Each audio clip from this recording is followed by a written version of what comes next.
తమిళ సినిమాలో తనకంటూ ప్రత్యేక గుర్తింపు తెచ్చుకున్నాడు సినీ నటుడు సంతానం. కమెడియన్ గా కెరీర్ ప్రారంభించిన సంతానం అంచెలంచెలుగా ఎదుగుతూ అందరికీ కడుపుబ్బా నవ్వించాడు. తనకు నైపుణ్యం ఉన్న కామెడీ ట్రాక్ లోనే సినిమాలు చేస్తూ ప్రేక్షకులను అలరిస్తున్నాడు. DD1, DD రిటర్న్స్ సినిమాలతో కామెడీ హారర్ మూవీలు జనాలకు పరిచయం చేశాడు.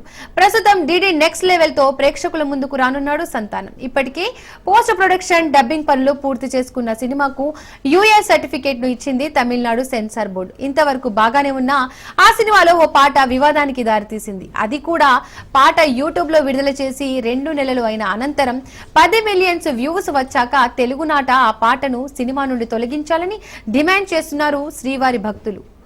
DD నెక్స్ట్ లెవెల్ సినిమాలో పాట ప్రారంభం కాగానే శ్రీనివాస గోవింద అనే స్లోగన్ తో ప్రారంభమవుతుంది.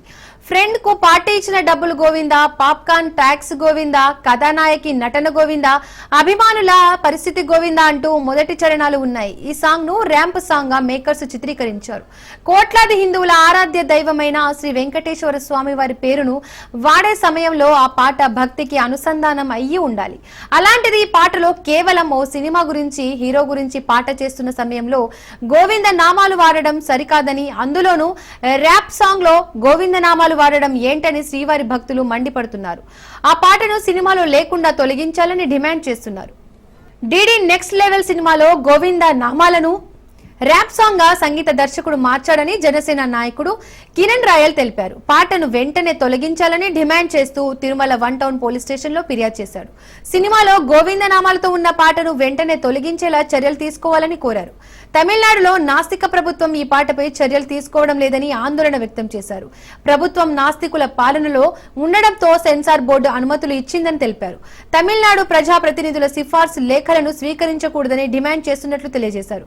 అనంతరం డెవిల్స్ డబుల్ నెక్స్ట్ నెవర్ సినిమాపై బ్యాన్ విధించాలని తిరుపతి జనసేన నాయకుడు కిరణ్ రాయల్ తమిళనాడు మాజీ ముఖ్యమంత్రి పళనిస్వామిని కోరారు. హిందువుల మనోభావాలు దెబ్బతీసే విధంగా ఉన్న ఆ పాటను సినిమాలో తొలగించాలని, తొలగించకపోతే సినిమాను బ్యాన్ చేయాలని కోరారు. దీనిపై సానుకూలంగా స్పందించిన పళనిస్వామి తమిళనాడు ప్రభుత్వంతో మాట్లాడి చర్యలు తీసుకుంటామని హామీ ఇచ్చినట్టు తెలుస్తోంది. హిందువుల మీద మరో దాడి చేస్తోంది తమిళనాడు ప్రభుత్వం అని కూడా చెప్పచ్చు. ఒక సినిమా తీశారు.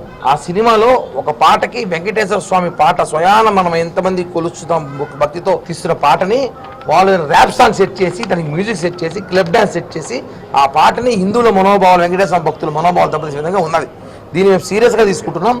ఒకటే చెప్పిన పోలీస్ స్టేషన్ కంప్లైంట్ ఇచ్చి, అతను ఎక్కడైతే తమిళనాడులో అక్కడ ఉన్న కొంతమంది కార్యకర్తలు హిందూ మతం ఇప్పటికీ అక్కడ గొడవలు చేస్తున్నా కూడా వాళ్ళు దీనికి సెన్సార్ బోర్డు అనుమతి ఇచ్చింది. అదేవిధంగా మాకు ప్రభుత్వం కూడా సహకారం ఉందని చెప్పినాడు. అక్కడున్న ముఖ్యమంత్రి కానివ్వండి, వాళ్ళ కొడుకు కానివ్వండి, వాళ్ళు నాస్తికులు, దేవుళ్ళు నమ్మరు, వాళ్ళు హిందూ మతం మీద వాళ్ళకి ప్రేమ లేదు. కాబట్టే వాళ్ళు ఇలాంటి దాన్ని ప్రోత్సహిస్తారని చెప్పి బాధాకరంగా ఉంది. మేము ఏదైతే సనాతన ధర్మం అని చెప్పి గత కొద్ది రోజులుగా లడ్డు విషయం నుంచి పవన్ కళ్యాణ్ గారు కానివ్వండి, ఇక్కడ రాష్ట్రంలో మోడీ గారు కానివ్వండి, దేశంలో అందరూ కూడా హిందువులపై దాడి జరుగుతుంది, కాపాడాల్సిన బాధ్యత మన మీద ఉంటే ఈరోజు హిందువులపై దాడిగా భావిస్తుంది, కుట్రగా భావిస్తున్నాం. మేము ఒకటే చెప్తున్నాం, ఈరోజు తమిళనాడు సంబంధించిన ప్రజాప్రతినిధులారా, మీరు ఈ సినిమాని బ్యాన్ చేయించండి. ఇది కావాల్సిన గోవింద అని చెప్పి అక్కడ పాటలు పెట్టుకొని ఇక్కడికి వచ్చి దేవుని పూజలు చేస్తే మాత్రం ఒప్పుకోము. కాబట్టి టీటీడీ అధికారులకు కూడా, టీటీడీ అడిషనల్ ఈ ఒక్కడు విజ్ఞప్తి చేస్తాం ఏమనగా, తమిళనాడు ప్రజాప్రతినిధులు ఎవరు వచ్చినా కూడా ఈ ఇష్యూలో మీరు దర్శనాలు ఇవ్వాల్సిన బాధ్యత అవసరం లేదు. ఎందుకంటే వాళ్ళు మన దేవునితో వాళ్ళ పాటలు తీసి వాళ్ళు డబ్బులు సొమ్ము చేసుకుంటారు. వాళ్ళు నిజంగానే భక్తి ఉంటే ఆ సినిమాని బ్యాన్ చేసి వస్తే అప్పుడు దర్శనాలు ఇవ్వండి. అంతేగాని వాళ్ళు సెల్ఫ్ కూడా ఇవ్వాల్సిన అవసరం లేదని చెప్పి కూడా మేము డిమాండ్.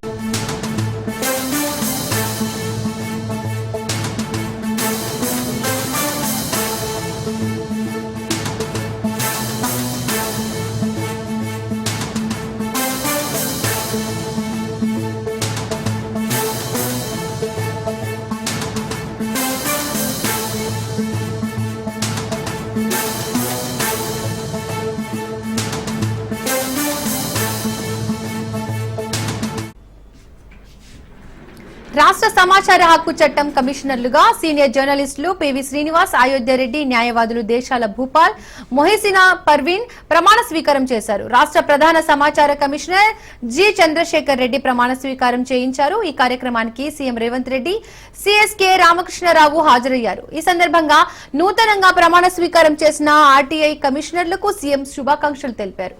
వీరు పదవి బాధ్యతలు చేపట్టిన నాటి నుండి 3 ఏళ్ల పాటు లేదా వయసు 65 ఏళ్లు నిండే వరకు రాష్ట్ర సమాచార హక్కు కమిషనర్లుగా కొనసాగుతారు. ఆర్టీఐ ప్రధాన సమాచార కమిషనర్ గా ఐఎఫ్ఎస్ అధికారి జి చంద్రశేఖర్ రెడ్డి గత శుక్రవారమే బాధ్యతలు స్వీకరించారు.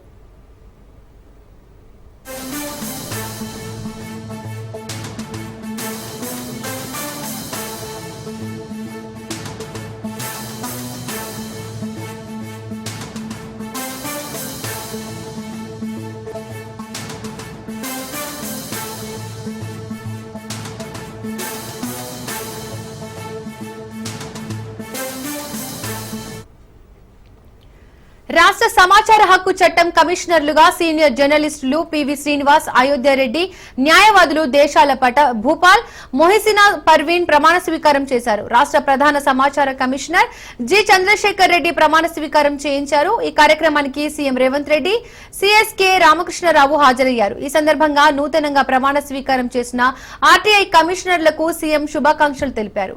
వీరు పదవి బాధ్యతలు చేపట్టిన నాటి నుండి 3 ఏళ్ల పాటు లేదా వయసు 65 ఏళ్లు నిండే వరకు వారు రాష్ట్ర సమాచార హక్కు కమిషనర్లుగా కొనసాగుతారు. ఆర్టీఐ ప్రధాన సమాచార కమిషనర్ గా ఐఎఫ్ఎస్ అధికారి జి చంద్రశేఖర్ రెడ్డి గత శుక్రవారమే బాధ్యతలు స్వీకరించారు.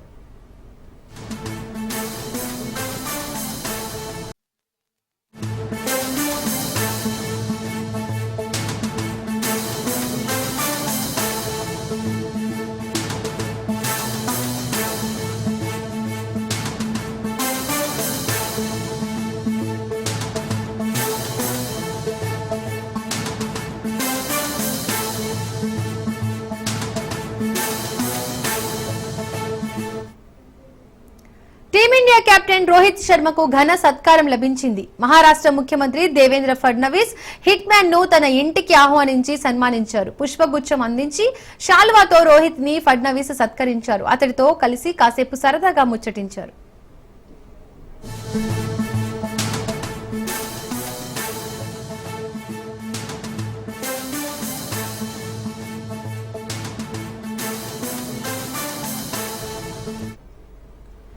రోహిత్ శర్మ ఇటీవలే టెస్ట్ క్రికెట్ కు రిటైర్మెంట్ ప్రకటించారు. ఈ నెల 7న ఇందుకు సంబంధించి ఈ కుడి చేతి వాటం బ్యాటర్ అధికారిక ప్రకటన విడుదల చేశాడు.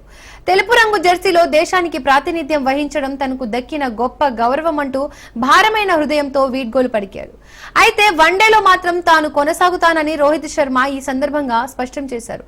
భారత క్రికెట్ నియంత్రణ మండలి కూడా ఈ విషయాన్ని ధృవీకరిస్తూ అతడే వన్డే జట్టు కెప్టెన్ గా కొనసాగుతాడని తెలిపింది.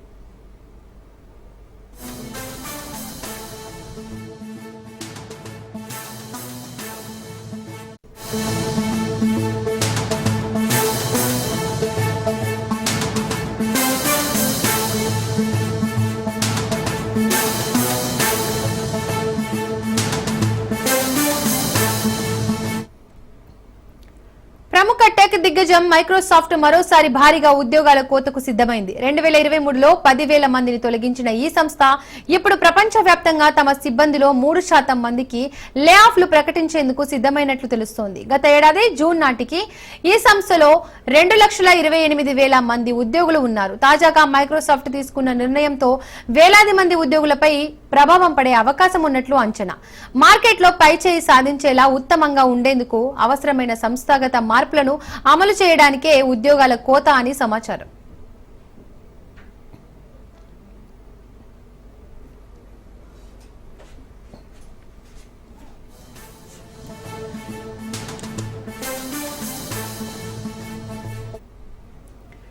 ప్రముఖ టెక్ దిగ్గజం మైక్రోసాఫ్ట్ మరోసారి భారీగా ఉద్యోగాల కోతకు సిద్ధమైంది. 2023లో 10,000 మందిని తొలగించిన ఈ సంస్థ ఇప్పుడు ప్రపంచవ్యాప్తంగా తమ సిబ్బందిలో 3% మందికి లే ఆఫ్లు ప్రకటించేందుకు సిద్ధమైనట్లు తెలుస్తోంది. గత ఏడాది జూన్ నాటికి ఈ సంస్థలో 2,28,000 మంది ఉద్యోగులు ఉన్నారు. తాజాగా మైక్రోసాఫ్ట్ తీసుకున్న నిర్ణయంతో వేలాది మంది ఉద్యోగులపై ప్రభావం పడే అవకాశం ఉన్నట్లు అంచనా. మార్కెట్లో పైచేయి సాధించేలా ఉత్తమంగా ఉండేందుకు అవసరమైన సంస్థాగత మార్పులను అమలు చేయడానికే ఉద్యోగాల కోత అని సమాచారం.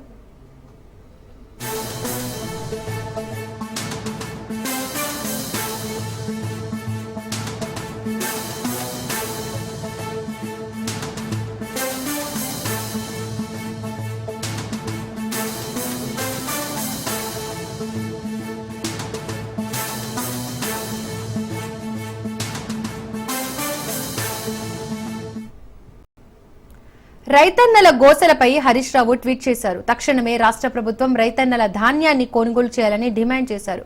కని పెంచిన పిల్లలు కళ్ల ముందే కనుమరుగు అయినట్టు, ఇంటి దూలమిరిగి ఒక్కసారిగా భుజం మీద పడ్డట్టు, ఆరుగాలం శ్రమించి పండించిన పంట గాలివానకు తడిసి ముద్దయితే అన్నదాతకు ఎంత యాతన, ఎంత కడుపుకోత అంటూ హరీష్ రావు ఎక్స్ లో చెప్పుకొచ్చారు. ఏ కొనుగోలు కేంద్రంలో చూసినా రైతన్నల కన్నీటి గాథలే, ఎవరిని కదిలించినా కన్నీటి వేదలే అన్నారు. పోలీసు పహారా మధ్య కమాండ్ కంట్రోల్ సెంటర్ నుండి సమీక్షలు చేసే ముఖ్యమంత్రి ఇకనైనా కండ్లు తెరవండి అన్నారు. తడిసిన ప్రతి గింజను కొనుగోలు చేస్తారని భరోసా ఇవ్వాలన్నారు. కొనుగోళ్లు వేగంగా జరిపి రైతుల ఖాతాల్లో డబ్బులు జమ చేయాలని, దేశానికి అన్నం పెట్టే రైతుల బతుకులు కాపాడాలన్నారు.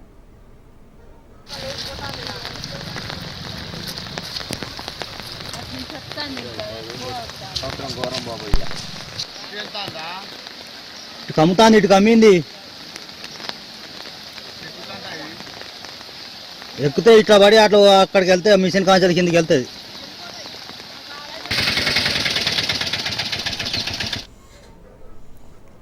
రైతన్నల గోసలపై హరీష్ రావు ట్వీట్ చేశారు. తక్షణమే రాష్ట్ర ప్రభుత్వం రైతన్నల ధాన్యాన్ని కొనుగోలు చేయాలని డిమాండ్ చేశారు. కనిపెంచిన పిల్లలు కళ్ల ముందే కనుమరుగు అయినట్టు, ఇంటి దూలమిరిగి ఒక్కసారిగా భుజపీద పడ్డట్టు, ఆరుగాలం శ్రమించి పండించిన పంట గాలివానకు తడిసి ముద్దయితే అన్నదాతకు ఎంత యాతన, ఎంత కడుపుకోత అంటూ హరీష్ రావు ఎక్స్ లో చెప్పుకొచ్చారు. ఏ కొనుగోలు కేంద్రంలో చూసినా రైతన్నల కన్నీటి గాథలే, ఎవరిని కదిలించినా కన్నీటి వేదనే అన్నారు. పోలీసు పహారా మధ్య కమాండ్ కంట్రోల్ సెంటర్ నుండి సమీక్షలు చేసే ముఖ్యమంత్రి ఇకనైనా కండ్లు తెరవండి అన్నారు. తడిసిన ప్రతి గింజను కొనుగోలు చేస్తామని భరోసా ఇవ్వాలన్నారు. కొనుగోళ్లు వేగంగా జరిపి రైతుల ఖాతాల్లో డబ్బులు జమ చేయాలని, దేశానికి అన్నం పెట్టే రైతుల బతుకులు కాపాడాలన్నారు.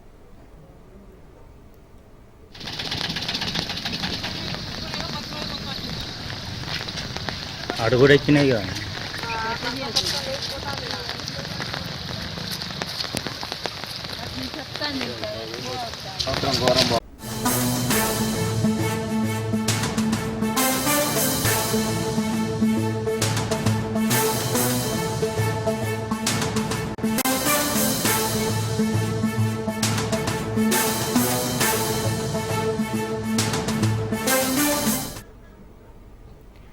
బీఆర్ఎస్ సీనియర్ నేత ఆర్మూర్ మాజీ ఎమ్మెల్యే జీవన్ రెడ్డికి దేశ అత్యున్నత న్యాయస్థానం సుప్రీంకోర్టులో భారీ ఊరట లభించింది.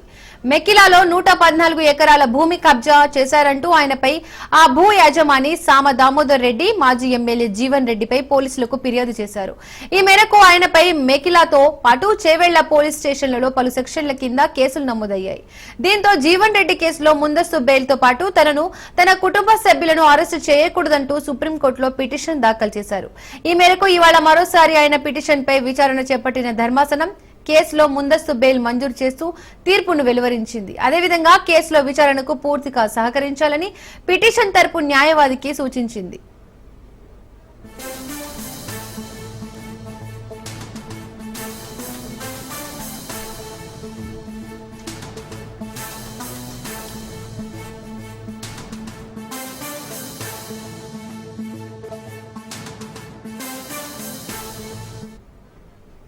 బీఆర్ఎస్ సీనియర్ నేత ఆర్మూర్ మాజీ ఎమ్మెల్యే జీవన్ రెడ్డికి దేశ అత్యున్నత న్యాయస్థానం సుప్రీంకోర్టులో భారీ ఊరట లభించింది. మోకిలాలో 114 ఎకరాల భూమి కబ్జా చేశారంటూ ఆయనపై ఆ భూ యాజమాని సామ దామోదర్ రెడ్డి మాజీ ఎమ్మెల్యే జీవన్ రెడ్డిపై పోలీసులకు ఫిర్యాదు చేశారు. ఈ మేరకు ఆయనపై మోకిలాతో పాటు చేవెళ్ల పోలీస్ స్టేషన్లలో పలు సెక్షన్ల కింద కేసులు నమోదయ్యాయి. దీంతో జీవన్ రెడ్డి కేసులో ముందస్తు బెయిల్తో పాటు తనను, తన కుటుంబ సభ్యులను అరెస్టు చేయకూడదంటూ సుప్రీంకోర్టులో పిటిషన్ దాఖలు చేశారు. ఈ మేరకు ఇవాళ మరోసారి ఆయన పిటిషన్ పై విచారణ చేపట్టిన ధర్మాసనం కేసులో ముందస్తు బెయిల్ మంజూరు చేస్తూ తీర్పును వెలువరించింది. అదేవిధంగా కేసులో విచారణకు పూర్తిగా సహకరించాలని పిటిషన్ తరపు న్యాయవాదికి సూచించింది. ఇక ఈ అంశంపై మరింత సమాచారాన్ని మా ప్రతినిధి కిషోర్ ఫోన్ ద్వారా అందిస్తారు. కిషోర్, ఆర్మూర్ మాజీ ఎమ్మెల్యే జీవన్ రెడ్డికి అటు సుప్రీంకోర్టులో ఊరట లభించిందని చెప్పవచ్చు. అయితే రంగారెడ్డి జిల్లా మోకిలా పోలీస్ స్టేషన్ లో ఇప్పటికే నమోదైన కేసుకు సంబంధించి ముందస్తు బెయిల్ సుప్రీంకోర్టు మంజూరు చేసింది. అయితే మోకిలా పోలీస్ స్టేషన్ పరిధిలోని శంకర్పల్లి మండలం టంగుటూరు గ్రామంలో చైతన్య రిసార్ట్ సంబంధించిన భూమిని జీవన్ రెడ్డి, ఆయన భార్య రైత ఆక్రమించి ప్లాట్లుగా చేసి విక్రయించారని రిసార్ట్ యజమాని దామోదర్ రెడ్డి మొకిలా పోలీస్ స్టేషన్ లో ఫిర్యాదు చేశారు. ఈ ఫిర్యాదుతో అటు జీవన్ రెడ్డితో పాటు తన భార్య రక్షపై కూడా కేసు నమోదైంది. ఈ నేపథ్యంలో అటు సుప్రీంకోర్టులో ముందస్తు బెయిల్ కోసం వెళ్ళగా అటు సుప్రీంకోర్టు ముందస్తు బెయిల్ ను మంజూరు చేసింది. అయితే 170 ఎకరాల్లో 93 ఎకరాలను ఇప్పటికే విక్రయించగా మిగిలిన భూమి కూడా జీవన్ రెడ్డిదే అంటూ కూడా కబ్జా చేశారంటూ కూడా అటు సామ దామోదర్ రెడ్డి పోలీస్ స్టేషన్ లో ఫిర్యాదు చేశారు. ఈ నేపథ్యంలో పోలీస్ స్టేషన్ లో చీటింగ్ తో పాటు దోపిడీ సెక్షన్ల కింద పలువురు సెక్షన్ల కింద కేసు కూడా నమోదైంది. అదేవైపు మరో కేసుకు సంబంధించి చేవెళ్ల మండలం ఎర్రపల్లిలో 20 ఎకరాల భూమిలో ఉన్న సామ దామోదర్ రెడ్డికి సంబంధించిన ఒక ఫంక్షన్ హాల్ ను కూల్చివేసి అటు కబ్జా చేశారంటూ కూడా దామోదర్ రెడ్డి అటు చేవెళ్ల పోలీస్ స్టేషన్ లో కూడా ఫిర్యాదు చేశారు. దీనికి సంబంధించి కూడా ఊరట్లు లభించిందని చెప్పవచ్చు. అయితే ఈ రెండు కేసులకు సంబంధించి కూడా ఇప్పటికే పోలీస్ స్టేషన్ లో అటు మొకిలాతో పాటు చేవెళ్ల పోలీస్ స్టేషన్ పరిధిలో కేసు నమోదైంది. అతనితో పాటు అతని భార్య రక్షపై కూడా కేసు నమోదైంది. ఈ గతంలో కూడా హైకోర్టులో కేసు నమోదైనప్పటికీ ముందస్తు బెయిల్ లభించింది. అనంతరం హైకోర్టు కూడా రద్దు చేసింది. అయితే పూర్తిగా జరిగిన విచారణకు భాగంగా ముందస్తు బెయిల్ ను మంజూరు చేసింది. అయితే పోలీసులకు ముందస్తుగా ఈ కేసుకు సంబంధించి అన్ని రకాలుగా విచారణలో భాగంగా విచారణకు హాజరు కావాల్సి ఉంటాయి. అలాగే దేశం వదిలి వెళ్ళకూడదు అంటూ కూడా పలు నిబంధనలకు కూడిన ముందస్తు బెయిల్ ను మంజూరు చేసినట్టు కూడా తెలుస్తుంది. Right Kishore, thank you.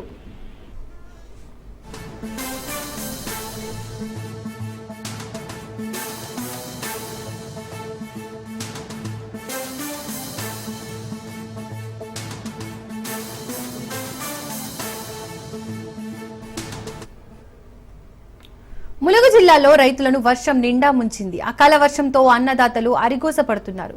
కొనుగోలు కేంద్రానికి తీసుకొచ్చిన వడ్లు కొట్టుకుపోవడంతో రైతులు బోరున విలపిస్తున్నారు.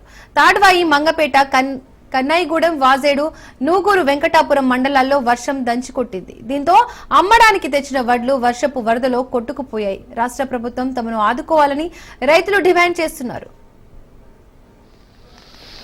ఎక్కితే ఇట్లా పడి అట్లా అక్కడికి వెళ్తే మిషన్ కాంచెల కిందకి వెళ్తుంది.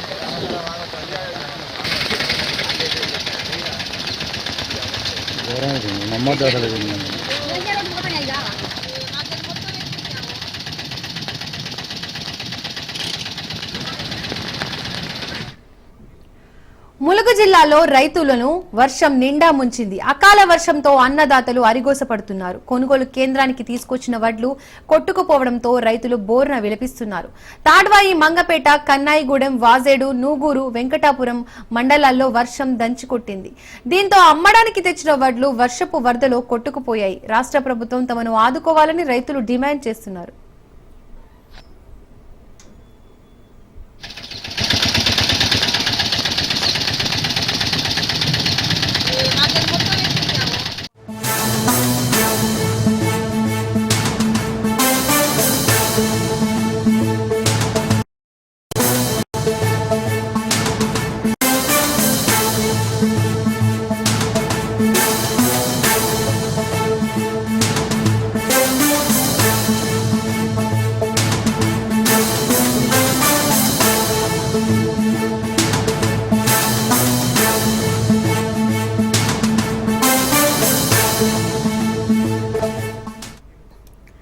ఇప్పుడు పాకిస్తాన్ అంతటా ఒకటే పేరు మార్మోగుతోంది. కాషిక్ చౌదరి, కాషిక్ చౌదరి, కాషిక్ చౌదరి. ఎవరి కాషిక్ చౌదరి? ఎందుకు ఆమె వార్తల్లో నిలిచారని తెలుసుకోవాలి. కాషిక్ చౌదరి ఈ స్థాయికి ఎలా చేరుకుంది అన్న దానిపై ఇప్పుడు పెద్ద ఎత్తున చర్చ జరుగుతోంది. 25 ఏళ్ల కాషిక్ చౌదరి బలూచిస్తాన్ లోని పాకిస్తానీ హిందూ మైనారిటీ నుండి ఆ ప్రావిన్స్ లో అసిస్టెంట్ కమిషనర్ గా నియమితులైన మొదటి మహిళగా చరిత్ర సృష్టించింది. ఆమె చాగై జిల్లాలోని మారుమూల పట్టణం నోష్కి వాసి.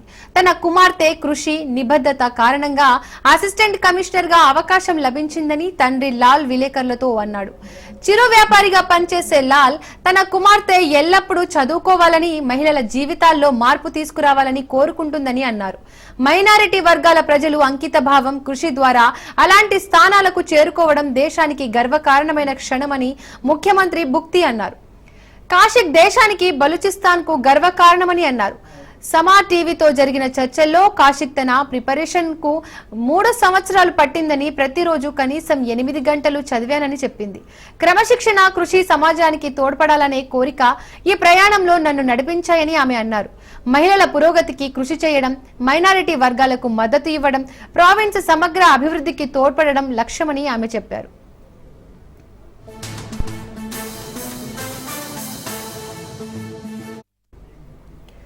బలూచిస్తాన్లోని మైనారిటీ కమ్యూనిటీ నుండి అసిస్టెంట్ కమిషనర్ గా నియమితులైన మొదటి మహిళగా 25 ఏళ్ల పాకిస్తానీ హిందూ మహిళ చరిత్ర సృష్టించింది. Balochistan public service commissioner BPSC పరీక్షల్లో ఉత్తీర్ణత సాధించిన తర్వాత కాశిక్ చౌదరి ఈ పదవిని పొందారు.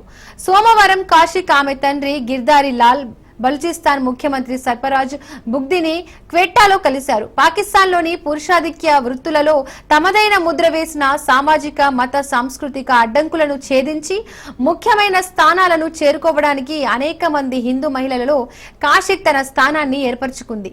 ఇటీవలి సంవత్సరాలలో హిందూ సమాజం నుండి ఎక్కువ మంది మహిళలు కీలక స్థానాల్లో నియమితులవుతున్నారు. జూలై 2022లో మనీషా రొపేటా కరాచీలో సూపరింటెండెంట్ ఆఫ్ పోలీస్ గా నియమితులైన మొదటి హిందూ మహిళగా సేవలందిస్తున్నారు. కరాచీలో 35 ఏళ్ల సబ్ ఇన్స్పెక్టర్ పుష్పకుమారి కోహ్లీ హిందూ మహిళలకు విజయం సాధించే సామర్థ్యం, దృఢ సంకల్పం ఉందని అన్నారు. సింధ్ పోలీస్ పబ్లిక్ సర్వీస్ పరీక్షల్లో కూడా పాస్ అయ్యారు. చాలా మంది హిందూ అమ్మాయిలు తమను తాము చదువుకొని ఏదైనా కావాలని ఎదురు చూస్తున్నారని కోహ్లీ తెలిపింది. సుమన్ పవన్ బోదాని 2019లో తన స్వస్థలమైన సింధులోని షహదద్ పేటలో మొదటిసారి నియమితులైన తర్వాత పాకిస్తాన్లోని హైదరాబాద్ లో సివిల్ జడ్జిగా కొనసాగుతున్నారు.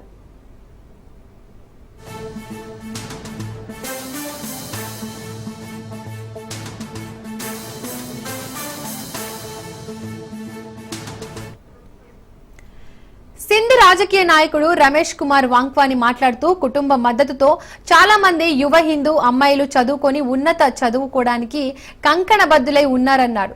హిందూ మహిళలు పెద్ద సంఖ్యలో కీలక విభాగాల్లో రాణిస్తున్నారన్నారు. సింధ్లో వైద్యులుగాను, ప్రభుత్వ విభాగాల్లోనూ, పోలీసు అధికారులుగాను హిందూ మహిళలు కీలక పాత్ర పోషిస్తున్నారన్నారు. సింధ్ యువ హిందూ బాలికల అపహరణ, బలవంతపు మత మార్పిడి వంటి సమస్యలు చర్చకు వచ్చినప్పటికీ హిందూ సమాజానికి విద్యా సౌకర్యాలను మెరుగుపరచడం, ఈ సమస్యలను పరిష్కరించడంలో చొరవ చూపిస్తున్నారు. పాకిస్తాన్లో హిందువులు అతిపెద్ద మైనారిటీ సమూహంగా ఉన్నారు. అధికారిక డేటా ప్రకారం దేశంలో దాదాపు 75 లక్షల మంది హిందువులు నివసిస్తున్నారు. అయితే ఈ సంఖ్య 90 లక్షలకు పైగా ఉంటుందని సమాజం అంచనా వేస్తోంది. పాకిస్తాన్లోని హిందూ జనాభాలో ఎక్కువ మంది సింధ్ ప్రావిన్స్ లోనే నివాసం ఉంటున్నారు. ఇక ఇదే అంశానికి సంబంధించి మరిన్ని అప్డేట్స్ మా ప్రతినిధి సైదులు లైవ్ ద్వారా అందిస్తారు. సైదులు. దీపిక, ఇప్పుడు కాశిష్ చౌదరి పేరు మారుమోగుతుంది. ఎందుకంటే పాకిస్తాన్ నుంచి ఒక హిందూ మహిళ పేరు మారుమోగడం ప్రపంచ చరిత్రలోనే ఇది తొలిసారి అని కూడా మనం చెప్పవచ్చు. ఎందుకంటే 25 ఏళ్ల కాశిష్ చౌదరి ఆమె ప్రావిన్స్లోని అసిస్టెంట్ కమిషనర్గా నియమితులై చరిత్ర సృష్టించిందని కూడా మనం చెప్పవచ్చు. ఎందుకంటే మొదటి మహిళగా ఈ యొక్క అసిస్టెంట్ కమిషనర్గా బాధ్యతలు స్వీకరించింది కాశిష్ చౌదరి. ఒక పాకిస్తాన్ నుంచి హిందూ మహిళ ఈ విధంగా తొలిసారి 25 ఏళ్ల వయసులోనే ఈ యొక్క ప్రావిన్స్లోని అసిస్టెంట్ కమిషనర్గా నియమితులు కావడం దేశ చరిత్రలోనే, అంటే అక్కడ దేశ చరిత్రలోనే తొలిసారి అని చెప్పేసి కూడా అంటున్నారు. ఇప్పుడు ఎవరి ఈ కాశిష్ చౌదరి అని చెప్పేసి కూడా అందరూ ఈ గూగుల్లో వెతకడం ప్రారంభించారు. అయితే ఈమె వచ్చేసి చాగయ్ జిల్లాలోని మార్మూల పట్టణం నోస్కి వాసి ఈ యొక్క కాశిష్ చౌదరి. సో ఇక ఆమె తండ్రి కూడా చాలా ఫూర్ అని చెప్పేసి కూడా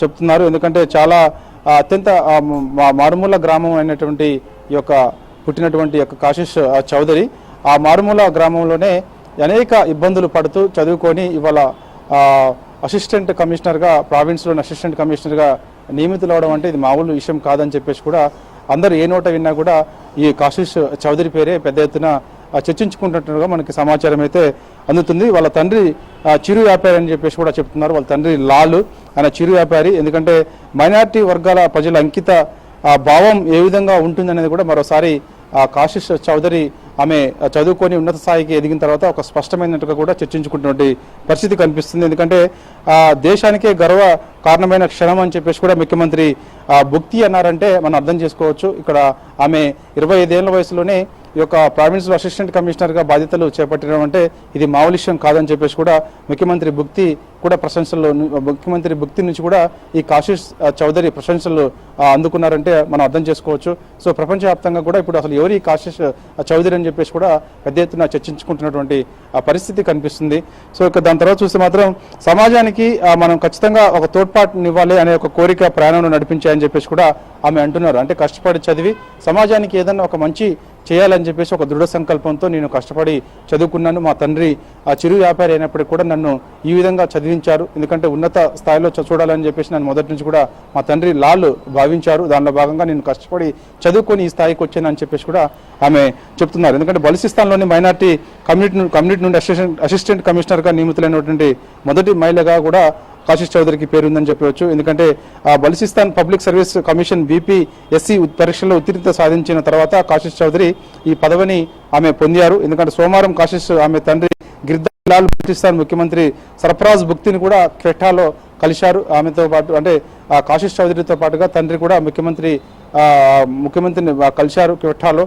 సో ఇక సాంస్కృతిక సామాజిక మత అడ్డంకులను ఛేదించిన ముఖ్యమైన స్థానాలను చేరుకోవడానికి కాశీష్ చౌదరి చరిత్రలో పోతారని చెప్పేసి కూడా చెప్తారు. అనేక అడ్డంకులు వాస్తవంగా అక్కడ మనం హిందూ మైనార్టీ చాలా తక్కువగా ఉంటుంది, హిందువులు చాలా తక్కువగా ఉంటారు కాబట్టి సో అక్కడ అనేక ఇబ్బందులు కూడా పడుతున్నట్టుగా కూడా ఉంటుంది. కానీ అక్కడ మత మార్పిడులు కూడా చాలా పెద్ద ఎత్తున జరుగుతుంటాయి. హిందువుల్ని మార్చేందుకు చాలా ఒత్తిడి తీసుకొస్తుంటారు, దాడులు చేస్తుంటారని చెప్పేసి కూడా పెద్ద చర్చ జరుగుతుంటుంది. అది అందరికీ తెలిసిన విషయమే. కానీ అలాంటి సిచ్యువేషన్స్లో ఉండి కూడా ఆమె అంతా చదువుకొని వాళ్ళ చిన్న వయసులోనే అసిస్టెంట్ కమిషనర్గా నియమితులవుతుందంటే అది మాకు దేశానికే గర్వకారణం అని చెప్పేసి కూడా ఆ రాష్ట్ర ముఖ్యమంత్రి చెప్తున్నారంటే మనం అర్థం చేసుకోవచ్చు. ఇక దాంతోపాటుగా ఇక ఎక్కువ మంది మహిళలు కీలక స్థానాల్లో కూడా నియామకమవుతున్నారని చెప్పేసి చెప్పవచ్చు. ఎందుకంటే జూలై 2000లో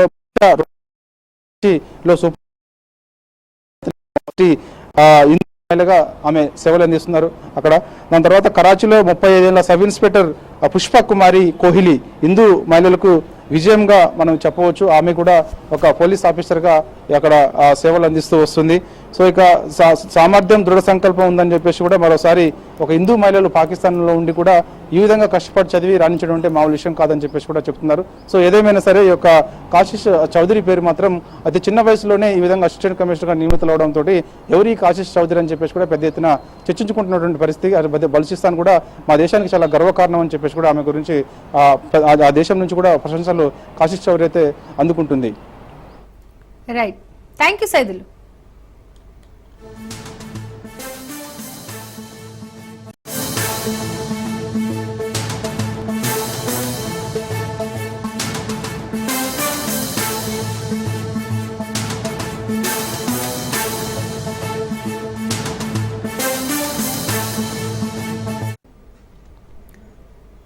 పాకిస్తాన్ పై దౌత్యం విషయంలో భారత్ విజయం సాధించింది. ఎట్టకేలకు భారత BSF జవాన్ PK షాను పాకిస్తాన్ విడుదల చేసింది.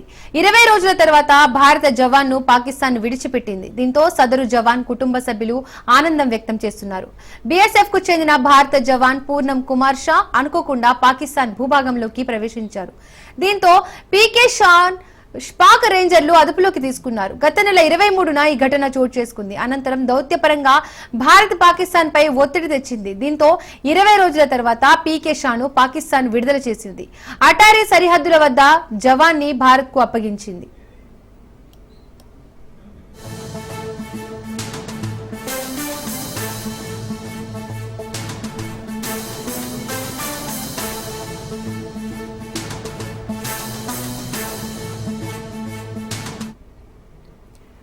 పాకిస్తాన్ పై దౌత్యం విషయంలో భారత్ విజయం సాధించింది. ఎట్టకేలకు భారత BSF జవాన్ PK షాను పాకిస్తాన్ విడుదల చేసింది. 20 రోజుల తర్వాత భారత జవాన్ను పాకిస్తాన్ విడిచిపెట్టింది. దీంతో సదరు జవాన్ కుటుంబ సభ్యులు ఆనందం వ్యక్తం చేస్తున్నారు. బీఎస్ఎఫ్ కు చెందిన భారత జవాన్ పూర్ణం కుమార్ షా అనుకోకుండా పాకిస్తాన్ భూభాగంలోకి ప్రవేశించారు. దీంతో పీకే షాన్ ను పాక్ రేంజర్లు అదుపులోకి తీసుకున్నారు. గత నెల 23న ఈ ఘటన చోటు చేసుకుంది. అనంతరం దౌత్యపరంగా భారత్ పాకిస్తాన్ పై ఒత్తిడి తెచ్చింది. దీంతో 20 రోజుల తర్వాత పీకే షాను పాకిస్తాన్ విడుదల చేసింది. అటారీ సరిహద్దుల వద్ద జవాన్ ని భారత్ కు అప్పగించింది.